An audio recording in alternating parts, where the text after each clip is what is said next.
നമുക്ക് ശ്രദ്ധാപൂർവ്വം നിന്ന് പരിശുദ്ധ സുവിശേഷം ശ്രവിക്കാം. സമാധാനം നിങ്ങളോടുകൂടെ.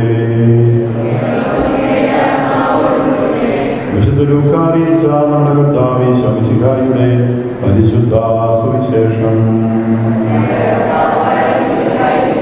അവൻ ശിഷ്യരോട് പറഞ്ഞു, ദുഷ്പ്രേരണം ഉണ്ടാകാതിരിക്കാൻ സാധ്യം, എന്നാൽ ആരും മൂലം ഉണ്ടാകുന്നു പോവന് ദുരിതം. ഈ ചെറിയവൻ ഒരുവന് ദുഷ്പ്രേരണ നൽകുന്നതിനേക്കാൾ നല്ലത് കഴുത്തിൽ തിരികല്ല് കെട്ടി കടലിൽ എറിയപ്പെടുന്നതാണ്. നിങ്ങൾ ശ്രദ്ധയുള്ളവരായിരിക്കുമേ. നിന്റെ സഹോദരൻ തെറ്റ് ചെയ്താൽ അവനെ ശാസിക്കുക, പശ്ചാത്തപിച്ച് അവനോട് ക്ഷമിക്കുക. ദിവസത്തിൽ 7 പ്രാവശ്യം നിനക്കെതിരായി പാപം ചെയ്യുകയും 7 പ്രാവശ്യവും തിരിച്ചു വന്ന് ഞാൻ പശ്ചാത്തപിക്കുന്നുവെന്ന് പറയുകയും ചെയ്താൽ നീ അവനോട് ക്ഷമിക്കണം. അപ്പസ്തോലന്മാർ കർത്താവിനോട് പറഞ്ഞു, ഞങ്ങളുടെ വിശ്വാസം വർദ്ധിപ്പിക്കണമേ. കർത്താവ് പറഞ്ഞു, നിങ്ങൾക്ക് കടുകുണിയോടെ വിശ്വാസമുണ്ടെങ്കിൽ ഈ സിക്കമീൻ വൃക്ഷത്തോട് ചൂടോടെ ഇളകി കടലിൽ ചെന്ന് വേരോർക്കിയെന്ന് പറഞ്ഞാൽ അത് നിങ്ങളെ അനുസരിക്കും.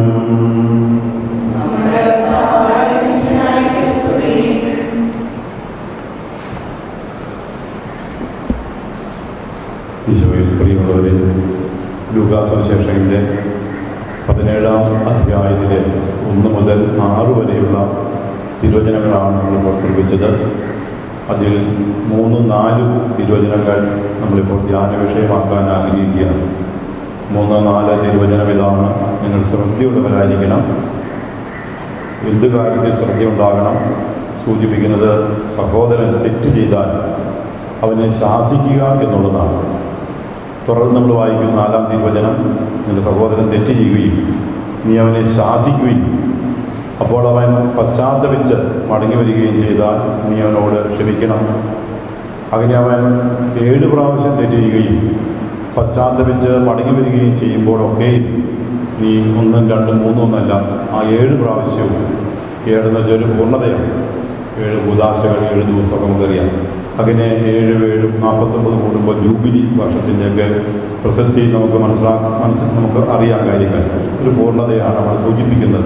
നമ്പറിനേക്കാൾ ഉപരി നീ ക്ഷമിക്കണം.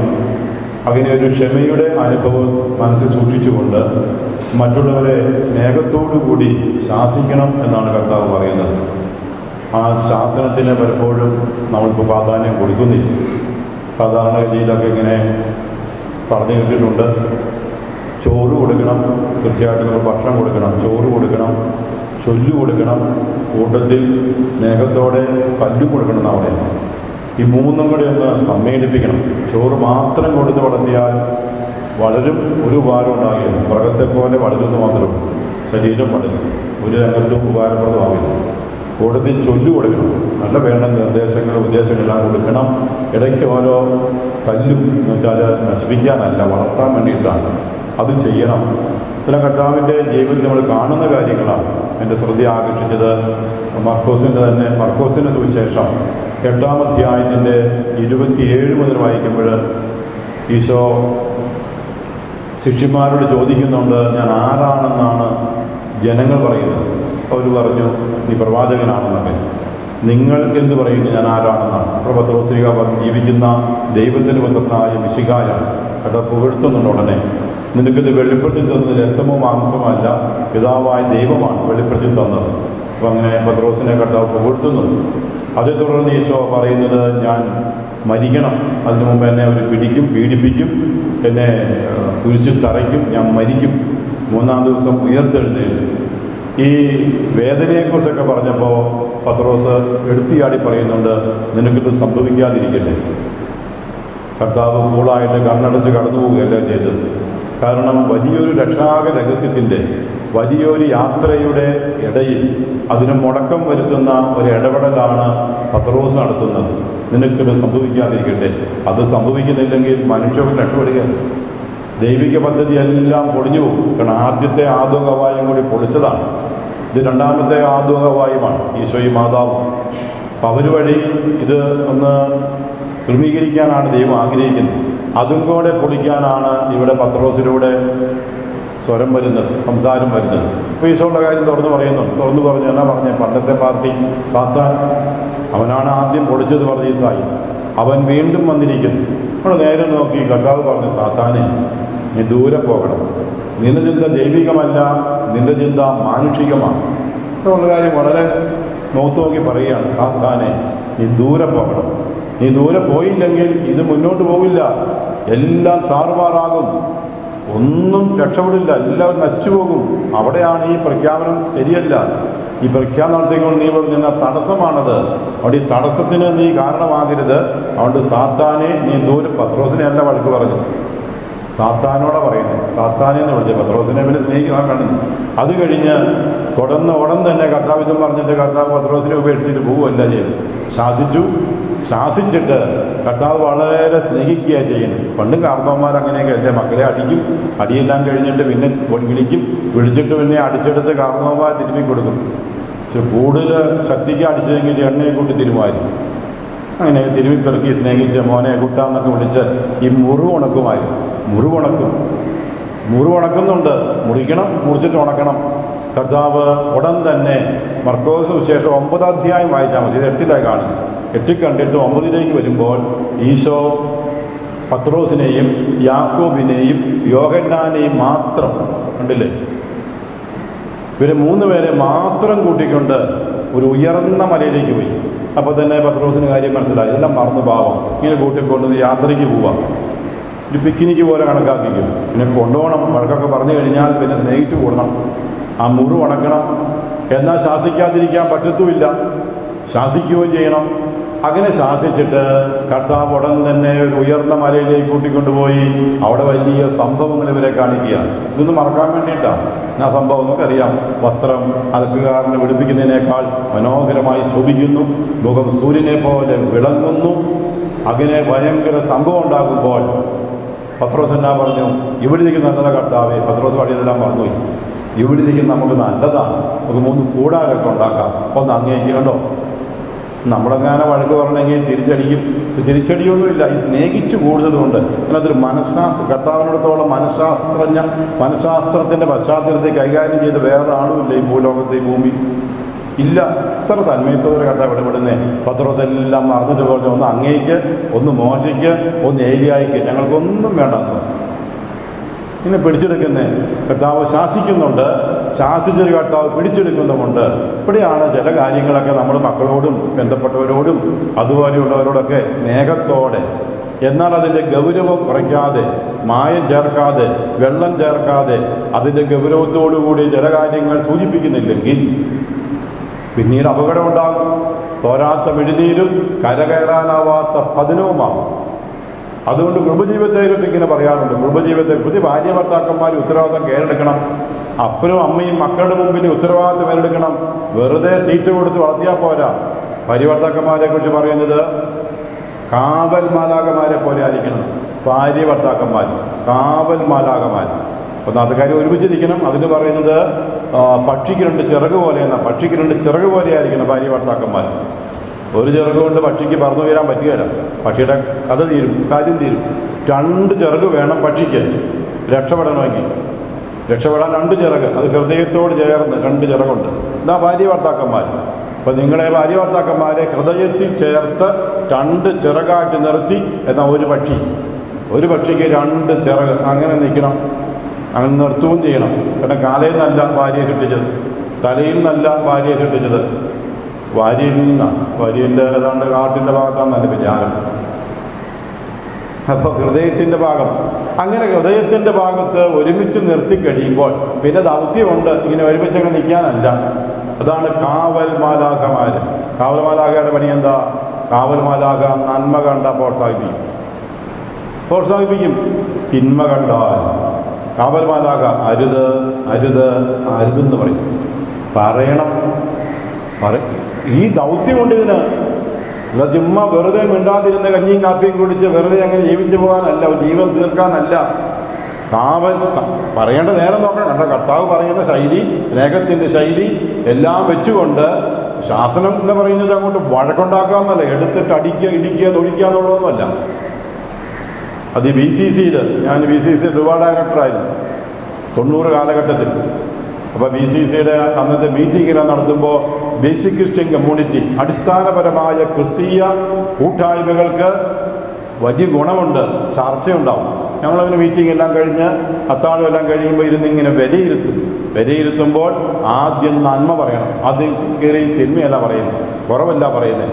ആദ്യം കുറേ നന്മകൾ, എന്നിട്ട് മീറ്റിങ്ങിനെ കുറിച്ച്, അന്നത്തെ സംഘടനാ പശ്ചാത്തലത്തെക്കുറിച്ച്, അവിടെ നടന്ന കാര്യങ്ങളെക്കുറിച്ച്, അതിന് ഗുണങ്ങൾ, നന്മ പറയും.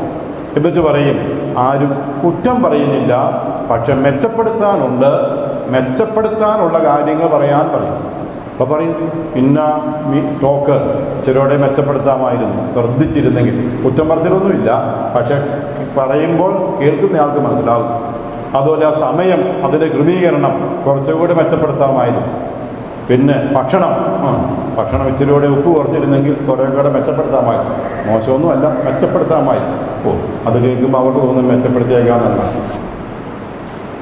ഇങ്ങനെ പറയണം. ഇതാ ശൈലി, മെച്ചപ്പെടുത്താമായിരുന്നു, കുറേ കൂടെ ശ്രദ്ധിച്ചിരുന്നെങ്കിൽ കുറേ കൂടെ നന്നാക്കാമായിരുന്നു, കുറേ കൂടെ മനോഹരമാക്കാമായിരുന്നു. എങ്കിലും വിലയിരുത്തലുണ്ട്. നടന്ന കാര്യങ്ങളെക്കുറിച്ച് ഒരു വിലയിരുത്തലുമില്ലാതെ ഇന്നത്തെ പോലെ നാളത്തെ പോലെ നാളെ കഴിഞ്ഞെന്ന് പറഞ്ഞ് പോവല്ല. ഇന്നത്തെ നന്മകളെ പ്രോത്സാഹിപ്പിച്ചിട്ട് ഇനി നമുക്ക് എന്താണ് മെച്ചപ്പെടുത്താനുള്ളത്, തിരുത്താനുള്ളത്, അത് വളരെ സ്നേഹപൂർവ്വം, തന്ത്രപൂർവ്വം, മനഃശാസ്ത്രപരമായി ആരെയും മുറിവേൽപ്പിക്കാതെ, ഓറലേൽപ്പിക്കാതെ. ഇതാണ് ബേസിക് ക്രിസ്ത്യൻ കമ്മ്യൂണിറ്റി, അടിസ്ഥാന ക്രിസ്തീയ സമൂഹങ്ങൾ. ഈ അടിസ്ഥാന ക്രിസ്തീയ സമൂഹമാണ് കുടുംബം എന്ന് പറയുന്നത്. കുടുംബത്തിൽ ഈ ചൈതന്യം കൊണ്ടായിരിക്കണം. അതുകൊണ്ട് സ്നേഹപൂർവ്വം കർത്താവ് തിരുത്തുന്നുണ്ട്. തിരുത്തിയിട്ട് കർത്താവ് ശാസിച്ചിട്ട് പ്രോത്സാഹിപ്പിക്കുന്നുണ്ട്. പ്രോത്സാഹിപ്പിക്കുമ്പോൾ പത്രോസിൻ്റെയൊക്കെ ഹൃദയത്തിൽ അത് മാറ്റം വരുന്നുണ്ട്.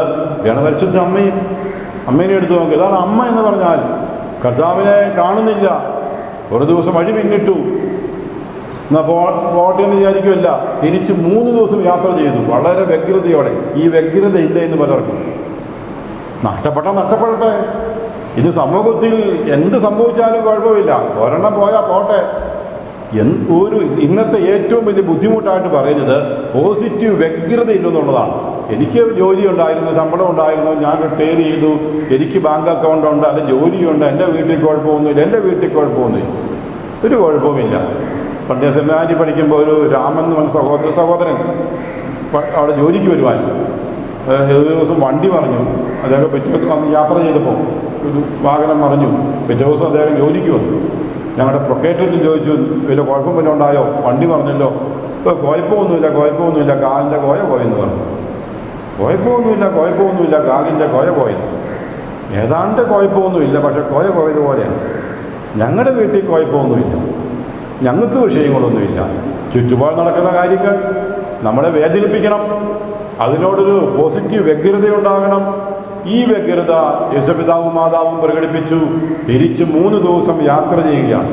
യാത്ര ചെയ്ത് ദേവാലയത്തിൽ കർത്താവിനെ കണ്ടുമുട്ടുമ്പോൾ പഞ്ചമുച്ച മടക്കി നിൽക്കുമല്ല മാതാവ് ചെയ്യുന്നത്. ആളെ മാതാവിനറിയാം. പരിശുദ്ധാത്മാവിൽ പൂജാതനായതാണ്, ലോകരക്ഷകനാണ്, അമ്മ സൃഷ്ടിയാണ്, ഇത് സൃഷ്ടാവാണിത്, വചനം മാംസം ധരിച്ചതാണിത്. യോഹന്നാൻ 1-ാം അധ്യായം സുവിശേഷം. ആദ്യം വചനമുണ്ടായിരുന്നു, വചനം ദൈവത്തോടു കൂടിയായിരുന്നു, വചനം ദൈവമായിരുന്നു, അവനെ കൂടാതെ ഒന്നും ഉണ്ടായിട്ടില്ല. അവനാ മാംസം ധരിച്ച് ഭൂമിയിൽ വന്നത്. മാതാവിന് എല്ലാ കാര്യവും അറിയാം, പക്ഷെ എന്നാലും മാതാവാണ്. ഉത്തരവാദിത്തം കീഴിൽ ദൈവം ഏൽപ്പിച്ചതാണ്. മാതാവ് ചോദിച്ചു, മകനെ നീ എവിടെയായിരുന്നു? ചോദിക്കുമോ? ചോദിക്കുന്നില്ല. ഇന്ന് അതിന് പോലും ആളില്ല. നീ എവിടെ പോയിരിക്കുകയായിരുന്നു? നീ സമയത്ത് വന്നില്ലല്ലോ, നീ ഭക്ഷണം കഴിച്ചില്ലല്ലോ, നീ കുളിച്ചില്ലല്ലോ, നീ ഇതെല്ലാം ഇങ്ങനെ കിടക്കുന്നേ? നീ എവിടെയായിരുന്നു? നീ ഏത് കള്ള് ഷാപ്പിലായിരുന്നു? നീ ഏത് ബ്രാൻഡിക്കടയിലായിരുന്നു? നീ ഏത് ബാറിലായിരുന്നു? നീ എവിടെയായിരുന്നു? ചോദിക്കാൻ തൻ്റെ ഇടമുണ്ടോ എന്ന്? ഈ ചോദ്യമില്ല. അതുകൊണ്ട് ഇന്ന് എല്ലാം മിക്കവാറും പിടിപ്പിക്കുക. ചോദിക്കാൻ പറയാൻ ആരുമില്ല.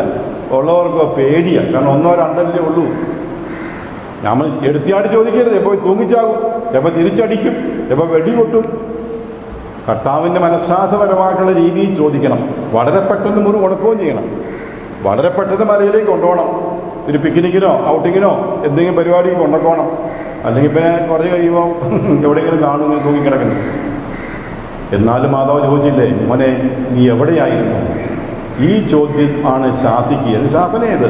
ഇപ്പോൾ ചോദ്യം ചോദിച്ചു. പിന്നെ ഈശോ പറഞ്ഞു, എൻ്റെ പിതാവിൻ്റെ കാര്യത്തിൽ യാപതനായിരിക്കണമെന്ന് അറിഞ്ഞുകൂടെ? മാതാവ് സമ്മതിച്ചു. ഓക്കെ, എല്ലാ ഹൃദയത്തിൽ സംഗ്രഹിച്ചു. ഇവിടെ ചോദിക്കേണ്ട ചോദ്യം മാതാവ് ചോദിച്ചിട്ടുണ്ട്. മാതാവിൻ്റെ ഉത്തരവാദിത്തം തീർന്നു. ഈ ചോദ്യം തമ്മിൽ ഭാര്യ ഭർത്താക്കന്മാർ തമ്മിൽ കാവൽ മാലാഖമാരെ പോലെ കുറവുകൾ കാണുമ്പോൾ തിരുത്തി കൊടുക്കുന്ന, മെച്ചപ്പെടുത്താൻ സാധിക്കുമല്ലോ എന്നൊക്കെ സംസാരിക്കുന്ന ശൈലി ഉണ്ടെങ്കിൽ ജീവിക്കും, രക്ഷപ്പെടും, ബിസിനസ് രക്ഷപ്പെടും, മക്കൾ രക്ഷപ്പെടും, കുടുംബം രക്ഷപ്പെടും. പക്ഷിക്ക് രണ്ട് ചിറക് പോലെ പറന്നുയരും, രക്ഷപ്പെടുന്നില്ലെങ്കിൽ കുറവുണ്ട്. അതുകൊണ്ടാണ് പറയേണ്ടവർ പറയുന്നില്ല. ഇവിടെയാണ് നമ്മൾ വെറും കൊന്തയും ചൊല്ലി പ്രാർത്ഥിച്ച് വന്ന് നടന്നാൽ പോരാ. പ്രാർത്ഥന മാത്രം പോരാ, പറയേണ്ടടുത്ത് പറയുന്നു. പ്രാർത്ഥിച്ച കർത്താവ് പത്രോസിനോട് കാര്യം പറയുന്നുണ്ട്.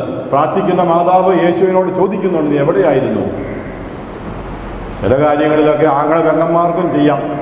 പെങ്ങന്മാരോട് ചോദിക്കണം, പെങ്ങളെ അല്ലെ ആങ്ങളെ, ഇത് എന്നെ ഇടപാടായത്, എന്നെ കേസ് കിട്ടായത്. രക്ഷപ്പെടും തക്ക സമയത്ത് ഇടപെട്ടാൽ. ഒരു വചനം കൂടി പറഞ്ഞു നിർത്തുകയാണ്. എന്നെ സ്വാധീനിച്ചതാണ് റോമാലേഖനം 2-ാം അധ്യായം 32-ാം തിരുവചനം. റോമാലേഖനം 2-ാം അധ്യായം 32. കുറേ തിന്മകളെക്കുറിച്ചാണ് റോമാലേഖനം 2-ാം അധ്യായത്തിൻ്റെ തിരുവചനങ്ങളിൽ സൂചിപ്പിക്കുന്നത്. അങ്ങനെ ആ അധ്യായത്തിൻ്റെ 32-ാം തിരുവചനത്തിൽ പൗലോസ്ലീഹ ചോദിക്കുന്നുണ്ട്, ഈ തിന്മകളെക്കുറിച്ച് പറഞ്ഞിട്ട്, ഈ തിന്മകൾ ചെയ്യുന്നത് മരണാർഹമാണെന്ന് അറിഞ്ഞിട്ടും അവർ അത് ചെയ്യുന്നു. മാത്രമല്ല, അത് ചെയ്യുന്നവരെ അംഗീകരിക്കുകയും ചെയ്യുന്നു. അത് ചെയ്യുന്നവരെ അംഗീകരിക്കുക, അത് പാപമാണ്. ഈ തെറ്റുകളും കുറ്റങ്ങളും സമൂഹത്തിൽ നടക്കുമ്പോൾ ഇതാണ് നമ്മുടെ മനസാക്ഷിക്ക് കുത്തുണ്ടാകണം, മനസാക്ഷിക്ക് വേദനയുണ്ടാകണം. ചുറ്റുപാടുകൾ നമ്മൾ നോക്കണം. നോക്കിയിട്ട് നമ്മൾ മൗനം ധരിച്ചു പോയാൽ ആ തെറ്റിന് നമ്മളും കൂടെ കാരണക്കാരാകും. ഇത്തരം തെറ്റുകൾ ചെയ്യുന്നവർ മരണാർഹരാണെന്ന് അറിഞ്ഞിട്ടും അവർ അത് ചെയ്യുന്നു. ആ ചെയ്യുന്നവരെ മറ്റുള്ളവർ അംഗീകരിക്കുകയും ചെയ്യുന്നു. മൗനം സമ്മതം. നമ്മളൊക്കെ മൗനം പാലിച്ച് നടന്നാൽ ഈ തെറ്റുകളും കുറ്റങ്ങൾക്കൊക്കെ നമ്മൾ മൗനസമ്മതം കൊടുക്കുകയാണ്. ആ മൗനസമ്മതം കൊടുക്കുമ്പോൾ അതിൽ നമ്മളും അറിയാതെ പങ്കാളികളായി മാറുകയാണ്. അതുകൊണ്ട് പോയി നാട്ടുകാരുടെ മുഴുവൻ താടിക്ക് പിടിക്കുന്നല്ലേ പറഞ്ഞ്, എല്ലാ വീട്ടിലും പോയി 2 ഡയലോഗ് പറഞ്ഞിട്ട് പോകുന്നല്ലേ പറഞ്ഞ്. അവിടെയാണ് ആദ്യം പ്രാർത്ഥന. ഈ വേദനയോടുകൂടി പ്രാർത്ഥിക്കണം. പ്രാർത്ഥിച്ചൊരുങ്ങിയിട്ട് വളരെ തന്മയത്വത്തോടുകൂടി നമ്മൾ ചില കാര്യങ്ങൾ പറയേണ്ടത് വളരെ സ്നേഹത്തോടെ പറഞ്ഞല്ലോ, മെച്ചപ്പെടുത്താമല്ലോ എന്ന രീതിയിലൊക്കെ സംസാരിച്ചാൽ ഒത്തിരി വ്യക്തികൾ രക്ഷപ്പെടും, ഒത്തിരി കുടുംബങ്ങൾ രക്ഷപ്പെടും, തലമുറകൾ രക്ഷപ്പെടും, ഒത്തിരി രക്ഷയുടെ അനുഭവങ്ങളുണ്ടാകും. അതുകൊണ്ട് കർത്താവ് പറഞ്ഞ വചനം ഒന്നുകൂടി ആവർത്തിച്ചുകൊണ്ട് നിർത്തുന്നു. ലൂക്കാസ് സുവിശേഷകന്റെ 17-ാം അധ്യായത്തിൻ്റെ 3-4 തിരുവചനം, പ്രത്യേകിച്ച് 3-ാം തിരുവചനമാണ് ധ്യാനിച്ചത്. നിന്റെ സഹോദരൻ തെറ്റു ചെയ്തത് കാണുമ്പോൾ നീ അവനെ ശാസിക്കണം. നിനക്കൊരു മനസ്സിന് വേദനയുണ്ടാകണം. ആ വേദനയോടുകൂടി നീ ശാസിച്ചിട്ട് അവൻ തിരിച്ചു വന്നാൽ നീ അവനെ സ്നേഹത്തോടെ സ്വീകരിക്കണം. അതാണ് ഞാൻ മർക്കോസ് 9 വെച്ച് പറഞ്ഞത്. മലയിൽ കൂട്ടിക്കൊണ്ടുപോയി സാത്താനെ എന്ന് വിളിച്ചിട്ട് പ്രോത്സാഹിപ്പിച്ചു, സ്നേഹിച്ചു, മുറിവുണക്കി. കർത്താവ് പത്രോസിന് വലിയ സ്ഥാനം കൊടുക്കുകയാണ്. നമ്മുടെ ഈ പ്രക്രിയ, ഈ ജീവിത പശ്ചാത്തലം സ്വീകരിക്കാനായിട്ട് ആഗ്രഹിക്കാം. നല്ല ഈശോ നമ്മെ സമൃദ്ധമായി അനുഗ്രഹിക്കുന്നു.